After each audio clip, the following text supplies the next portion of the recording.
Selamat datang di sesi bedah sumber kita kali ini. Ada satu analisis tren yang menarik banget nih, khusus buat Anda. Kita mau lihat gimana sih bisnis buket bunga di tahun 2026 nanti. Iya, sumber ini intinya nanya, bisnis ini masih ada harapan nggak sih? Jawabannya ternyata, iya, masih. Tapi, ya itu, landscape-nya berubah total. Berubah total ya. Betul. Bukan lagi soal jualan bunga seger kayak dulu aja gitu.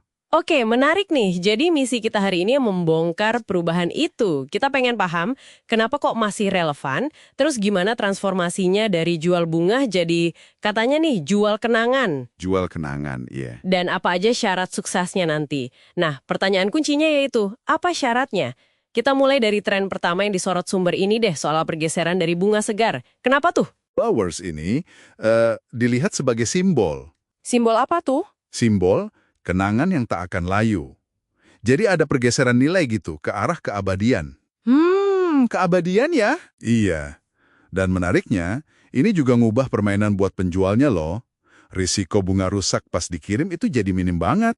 Oh iya, bener juga ya. Logistiknya lebih gampang berarti. Nah, jadi bisa menjangkau pasar lebih luas, antar kota, antar pulau mungkin. Fokusnya jadi bergeser ke kualitas seni merangkainya, ke estetika jangka panjangnya gitu.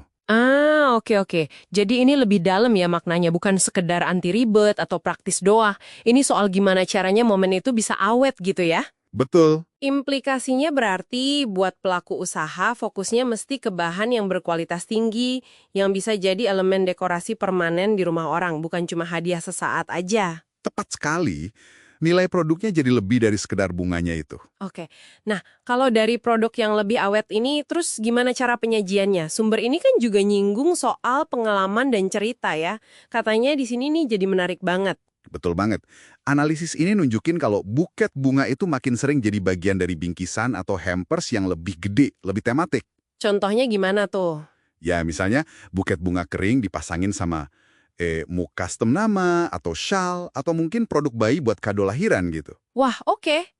Jadi ini bukan sekedar beli bunga lagi, tapi kayak ngirim pesan personal gitu loh. Artinya kemampuan buat kustomisasi jadi penting banget dong ya.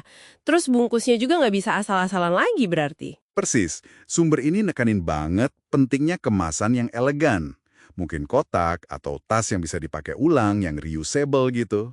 Oh, yang nyambung ke sustainability juga ya? Ya, sekaligus ngasih pengalaman buka kado, unboxing experience-nya jadi terasa mewah. Nah ini kan, jadi muncul pertanyaan menarik ya.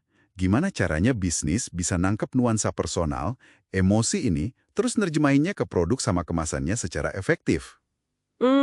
Iya juga ya. Tantangannya pasti di skala produksinya nanti. Betul. Itu poin penting. Dan buat nyampein semua personalisasi, cerita, visual yang keren tadi, kayaknya nggak mungkin ya tanpa kehadiran digital yang kuat. Sumber kita bilang apa soal ini? Wah, ini tegas banget sih dibilangnya. Tahun 2026 nanti, kalau nggak serius garap platform digital kayak Instagram, TikTok, atau punya web e-commerce sendiri, bakal susah dapat untung gede. Jadi toko online itu udah jadi etalase utama ya? Iya, etalase utama, foto produknya wajib profesional.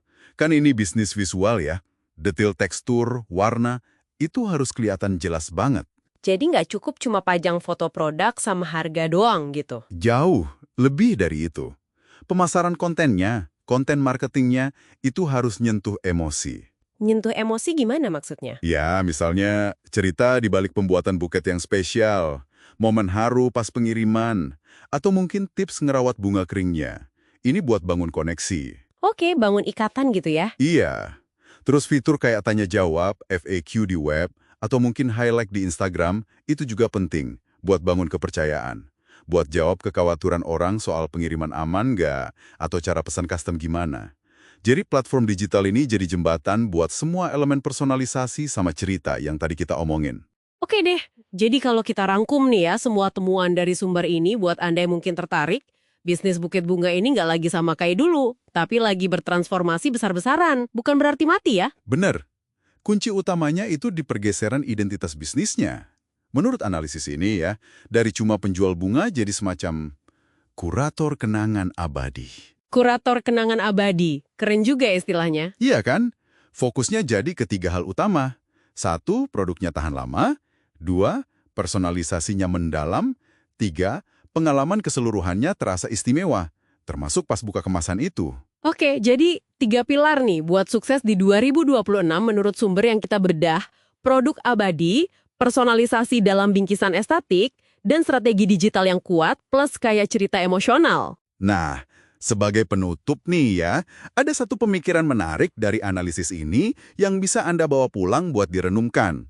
Kalau fokusnya makin kuat ke kenangan abadi dan personalisasi mendalam lewat objek kayak buket ini, sebenarnya gimana sih kita ini lagi mendefinisikan ulang nilai sebuah momen itu sendiri? Maksudnya gimana tuh? Ya, selain bunga atau barang pelengkapnya, elemen apa lagi ya dari sebuah peristiwa atau perasaan yang mungkin nanti bisa kita awetkan, terus kita hadiahkan di masa depan? Itu sih yang menarik buat dipikirin.